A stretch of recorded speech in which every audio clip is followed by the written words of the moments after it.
Somewhere in Europe, there is an Adriatic coastline that looks like Italy, costs less than Bulgaria, and almost nobody's talking about it yet.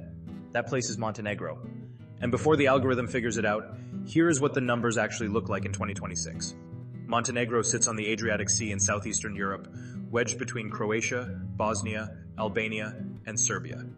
It is a country smaller than Connecticut. But what it lacks in size, it makes up for in scenery that has no business looking as dramatic as it does. Bay of Kotor, Sveti Stefan, the Tara River Canyon, ancient walled cities, alpine lakes, and then somehow Mediterranean beaches. This is not a country that struggles to justify its reputation. The question is why so few people in the relocation conversation are seriously discussing it. Part of the answer is visibility. Montenegro does not have the marketing machine that Portugal or Spain has built around expat culture. There are no government-sponsored digital nomad visa campaigns. No influencer-saturated YouTube documentaries with millions of views. Montenegro has quietly been doing its thing while louder countries have dominated the conversation. The other part of the answer is perception. People hear the Balkans and they hesitate, which is strange, because some coastal apartments here now cost less than parking spaces in London. They assume infrastructure problems. They assume language barriers. They assume a quality of life trade-off that simply does not reflect what Montenegro actually delivers in 2026. The country has EU candidate status. It is actively reforming. Safety levels are high by both regional and Western European standards. The cafe culture is genuine. The coastline is walkable and clean. Internet infrastructure in cities is solid. And the lifestyle, if someone values outdoor access, good food, warm weather, and a slower pace, punches well above its price tag. Here is where it gets interesting. Not all of Montenegro is equally priced. And understanding that split is the key to understanding why this country might be one of the most underrated financial moves in Europe right now. Kotor gets mentioned occasionally in travel circles. But even people who know the name often do not understand what it delivers at the price point it sits at. The old town of Kotor is a UNESCO World Heritage Site. It is a medieval walled city surrounded by fortress walls that climb up a sheer mountain. The Bay of Kotor wraps around it with water so clear and scenery so theatrical that first-time visitors genuinely cannot believe it is real. Now here is the psychological shift that matters. Kotor looks like somewhere that should cost Amalfi Coast money. It looks like Dubrovnik. It looks like the kind of place where a coffee is $8 and a one-bedroom apartment rents for $3,000 a month. It does not. And that disconnect is exactly why Montenegro feels dangerous from an investment perspective. Because places this visually competitive rarely stay undervalued for long. In 2026, a one-bedroom apartment in Kotor Old Town or the surrounding Bay Area runs approximately $800 to $1,300 per month during off-peak leasing. Restaurants in the Old Town charge tourist prices, yes. But step 5 minutes outside the walls, and the cost drops dramatically. A proper sit-down meal with local wine can be done comfortably for $12 to $18 per person. Utilities in a standard apartment run approximately $60 to $90 per month. Internet is roughly $25 to $30. Groceries for one person, shopping locally and seasonally, sit around $150 to $200 per month. The honest downside of Kotor is summer. July and August bring cruise ship crowds, significant tourist inflation, and accommodation prices that can double or even triple for short-term stays. Anyone planning to live there long-term needs to budget for summer or consider moving temporarily to somewhere quieter until September. But compared to Dubrovnik, which is 40 minutes up the coast in Croatia, where a one-bedroom apartment in the Old Town runs anywhere from $1,500 to $3,000 per month, and the tourist crowds are arguably worse. The comparison reframes everything.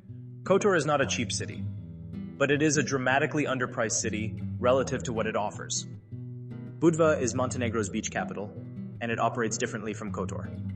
Where Kotor feels medieval and mountainous, Budva is coastal, modern in parts, and has a genuine summer energy with beaches, nightlife, and a digital nomad presence that has grown noticeably since 2023. Budva is the most expensive residential area in Montenegro outside of the luxury villa market on the coast.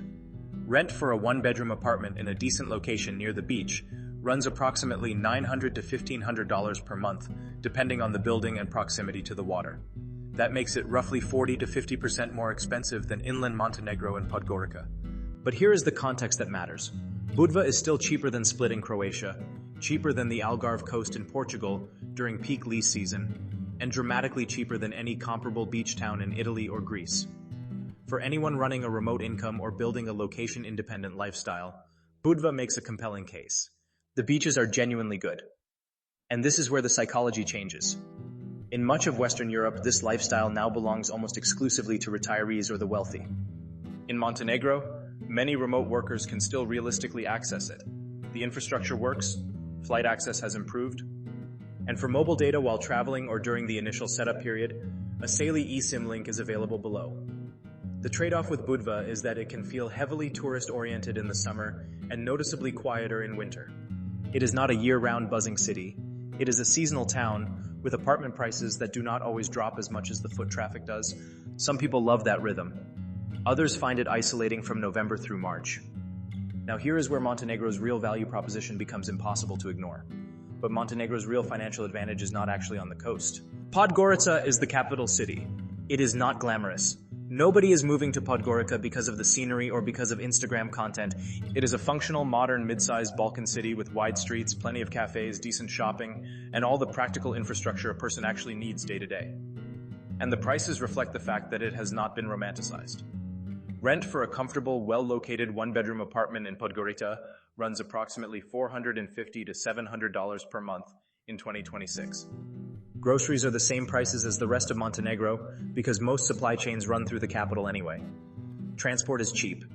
A monthly transit pass costs around $25. Local restaurant meals sit between $6 and $12. A coffee is $1 to $2. Monthly cost of living in Podgorica for a single person living comfortably, not pinching pennies, runs approximately $1,000 to $1,300 all in. For a coastal lifestyle in Budva or the Kotor area with slightly more spending, that number moves to approximately $1,500 to $2,000 per month, with rent included, depending on accommodation choices. A more premium or comfort-oriented approach in Kotor, including dining out regularly, occasional travel, and decent accommodation, sits around $2,200 to $2,800 per month.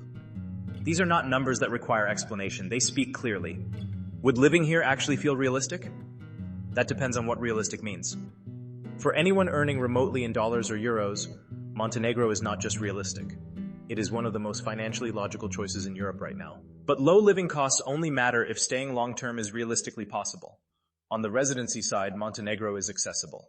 Americans can enter visa-free for up to 90 days. Temporary residency can be established through property ownership, business registration, or employment. Property purchases are legal for foreign nationals, and the market has been growing steadily, particularly along the coast. The bureaucratic reality is that paperwork in Montenegro requires patience. Montenegro is one of those countries where the lifestyle often feels easier than the paperwork. Translation services are often needed. Local legal assistance is strongly advised for any property transaction or business setup. The process is not impossible, but it rewards people who are organized and willing to work through the steps. Flight prices can be checked using the Kiwi link in the description. Podgorica Airport and Tivat Airport, which is near the coast, both operate international routes, and connections through hubs like Vienna, Istanbul, or Belgrade make Montenegro more accessible than many people assume. The EU candidate status adds a longer-term dimension. If Montenegro continues its accession trajectory, the country is expected to see further investment, infrastructure development, and rising property values over the next decade. That makes today's prices look potentially different in hindsight. Could Montenegro become Europe's next hotspot? The conditions are there. The coastline is world-class. The lifestyle is genuine. The costs are still low. The only missing ingredient is attention, and that is starting to change. Accommodation prices can be explored using the Expedia hotel link below for anyone planning an exploratory visit before committing to longer-term arrangements. So who is Montenegro best suited for in 2026? Remote workers and freelancers earning in stronger currencies. Retirees looking to stretch a fixed income dramatically further than Western Europe allows. Slow travelers who want coast and culture without the Dubrovnik price tag. People who value outdoor access, calm pacing, and genuine Mediterranean atmosphere over urban energy. Who may struggle? Anyone dependent on a robust English-speaking professional network. Anyone wanting a major city experience with the nightlife and cultural volume of Lisbon or Barcelona. Anyone unwilling to navigate some bureaucratic friction in exchange for lower costs. The honest verdict is straightforward. Montenegro is not a perfect country. It has limited job markets for those not working remotely. It has summer tourist pressure. It has a bureaucracy that moves at its own pace. But in terms of the ratio between what Europe looks like at its best and what it actually costs to live there daily, very few countries in 2026 can match what Montenegro is still quietly offering.